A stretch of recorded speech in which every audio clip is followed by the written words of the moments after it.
Hello, it's Andy again from the Egocast channel, and there he is, Gerard Baker, the editor of the Wall Street Journal. Now I know what you're saying. Andy, in the email you sent to him, you said it was going to take you a couple of days to get things going. Well, I guess I fucking lied, didn't I? And if you're Mr. Baker and you're watching this, I'm sure you're expecting a lot of this. The candidates on stage tonight were selected based on their standing in an average of 4 national polls. Those standings determining their position on the stage. And here they are. At center stage, businessman Donald Trump. Did you see that? Bullshit. Well, no, you're not going to get that. Sorry to disappoint you. But you are going to get a lot of this. Something changed pretty dramatically 25 years or so ago. Funny enough, just at the time I started in business journalism, I can't claim there's any connection between the two. Yeah, no shit. But something quite dramatic changed, and business journalism became mainstream and became very important, became very... Blah, blah, blah, the entire history of business journalism. So the reason I talk about this recent history in these terms is that I think we actually are right now at a moment of a golden age for business journalism. There is extraordinary hunger in the world as the world becomes more prosperous, slowly, steadily, are recovering from the crisis of 2008. As the world, as more and more financial assets continue to be created, as more and more people need to understand the big defining events of our time. Yeah, PewDiePie. The big defining events of our time. Business journalism has an extraordinary opportunity, both to explain these events. People there's a hunger for these events, for explanation of these events. Explanations of these events. Alright, let's see how your employees explain events. Millions of people have watched a January 11 video by YouTube's biggest star that included 2 men laughing as they held a banner that read, "Death to all Jews." I can't wait to see how you explain that in a way that would be more accurate than that. Man behind the video is Felix Kjellberg, a 27-year-old Swede known as PewDiePie, who has amassed 53 million subscribers. His success has brought him multi-million-dollar deals from YouTube and Walt Disney Company, which owns a film that runs Kjellberg's business. Kjellberg's business. Yeah, that really explained it all for me. To investigate, very important role, and sometimes we haven't done as good a job as we could in examining what companies and others are doing. Since August, PewDiePie has posted 9 videos that include anti-Semitic jokes or Nazi imagery, according to a review of his channel by the Wall Street Journal. Well, holy shit! 9 videos in 7 months? That's almost 1.25 videos a month. Wow. I wonder if anybody else has more anti-Semitic jokes than that. So if you were to go to YouTube and if you were to search, say, Family Guy Hitler, you'd probably come up with Peter Griffin and Uncle Adolf Hitler, Family Guy Hitler episode, Family Guy Hitler and Ava, Hitler show, Hitler at the gym, Stewie beats Hitler, Charlie Chaplin or Adolf Hitler, Hitler, I don't know what that is, fucking whatever. Yeah, so, Hitler, Mein Kampf, Dutch to German. Fucking. So there you go with that. And if you were to look up South Park and Hitler, you got fucking Cartman doing a whole Hitler speech. So. Great investigative reporting. Let's look at some other cartoons that just so happen to have Hitler in them. Oh, do I hate that Hitler swine, that phony Führer, that...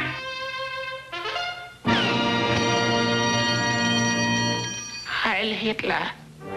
So, wo macht ein Blitzkrieg ein Sauerkraut? Heil! Schweinhund!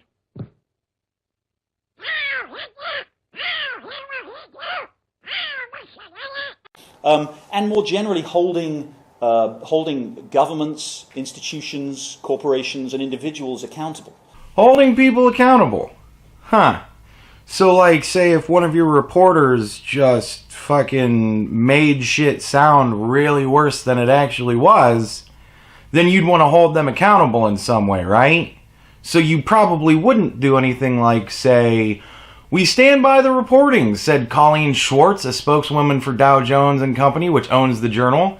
Mr. Schellberg didn't address some of the other videos highlighted by the Journal, including one that has since been taken down, in which he showed a man dressed as Jesus Christ saying Hitler did absolutely nothing wrong. In that January 22 video, he criticized the Israel-based website Fiverr for temporarily suspending the Jesus Portrayers account on its site. "Isn't it ironic that Jews found another way to fuck over Jesus?" Mr. Schellberg asked in that video. Asked in that video. Asked. Not joked. Not bemused. Not made light of. Asked in that video. Great context there, fuckers. This is a really, really important function. It's not just a job or an opportunity for us, a business opportunity for us. It's a really important moral function of for a healthy society, for a healthy democracy. Yeah, great. That's awesome that you think that that's necessary for a healthy democracy, to have good, well-researched fucking journalism. I'd just like to see a little bit more of that from your people. It's certainly true that Donald Trump is a different kind of, has been a different kind of candidate, presumably will be a different kind of president. He operates outside the mainstream. He says things that are challengeable, to put it mildly, that are questionable. See, I understand that what I'm doing right now is I'm taking interviews of his where he's talking about other things, but I just happen to assume that maybe he would hold true to what he says about one person in dealing with other people. So that's my excuse, and if you don't like it, I don't fucking care. But since we're speaking about things that are said that are challengeable or questionable, millions of people have watched a January 11 video by YouTuber's biggest star that included two men laughing as they held a banner that read "Death to all Jews." Well, that sounds questionable. Is that really the context that it's in? Were they laughing as they held a banner that read "Death to all Jews"? Huh, that sounds pretty bad. Anything else? PewDiePie's account also took down 3 videos with a total of about 23 million views. The January 11 video and ones from January 17 and January 22 after the Journal's inquiries. In the January 22 video, Schellberg showed a man dressed as Jesus Christ saying Hitler did absolutely nothing wrong. Well, that certainly doesn't sound questionable in any way. That sounds like the full context of the statement is there. And I think a lot of reporters feel that it's part of, somehow feel very much that they are part of that they're in the contest, really, and that it's their job to take him on. And those guys are assholes, right? And of course, it's reporters' job to take everybody on, in the sense to provide, to test everything that a politician says against the truth. But I was concerned, and it was Chuck, things like Twitter. I mean, a lot of our reporters, your reporters too, your colleagues, tweet the whole time. Social media has become such an important part of it, and they would go beyond the reporting of a story. It became like a bar conversation. Yeah. They'd offer their commentary on a story on Twitter.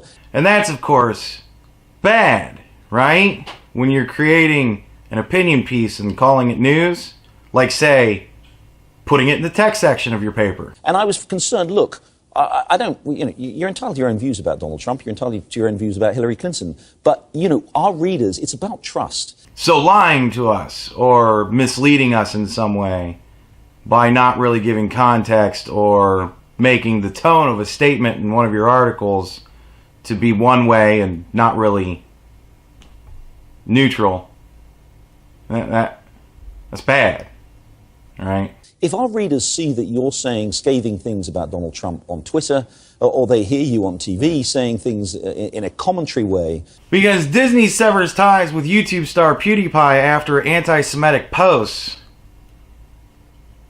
that doesn't sound biased in any way. That appear to be very critical and hostile to Donald Trump, they're not going to trust what you write. Even when you're writing, you absolutely write fairly, you report fairly. Let's see what he thinks is fair reporting. PewDiePie's account also took down 3 videos with a total of about 23 million views. The January 11 video, blah, blah, blah, blah, blah. Schellberg showed a man dressed as Jesus Christ saying Hitler did absolutely nothing wrong.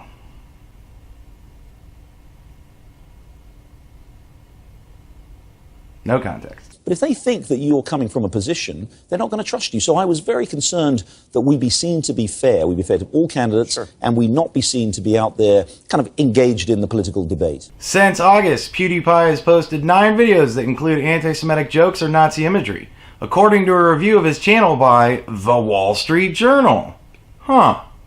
So, wouldn't you think that it would be smart to have a third party review his channel, maybe? You know, so it doesn't look like you're involved, right? And I do think one of the problems with trust in this country is that for a very long time, people have seen news presented by news organizations in a way that they think is unfair. Yeah. Wonder where we get that from. Facts. People always say, you got to fact check, but sometimes there isn't an agreement on what the facts are. Yeah, I mean, could PewDiePie be just a comedian who's making some jokes that every once in a while, whenever he points like that, you know, he might stop it and play a little fucking whatever behind it, just as kind of like a joke? Or is he trying to establish the Fourth fucking Reich? Boy, I don't know. And this is yet another challenge for you and everybody here. Do you feel comfortable saying so-and-so lied? To be that, you know, if somebody says just an outright falsehood, do you say the word lie? Is that important to start putting in reporting or not? I think it is. You know, I'd be careful about using the word lie. Lie implies much more than just saying something that's false. It implies a deliberate intent to mislead.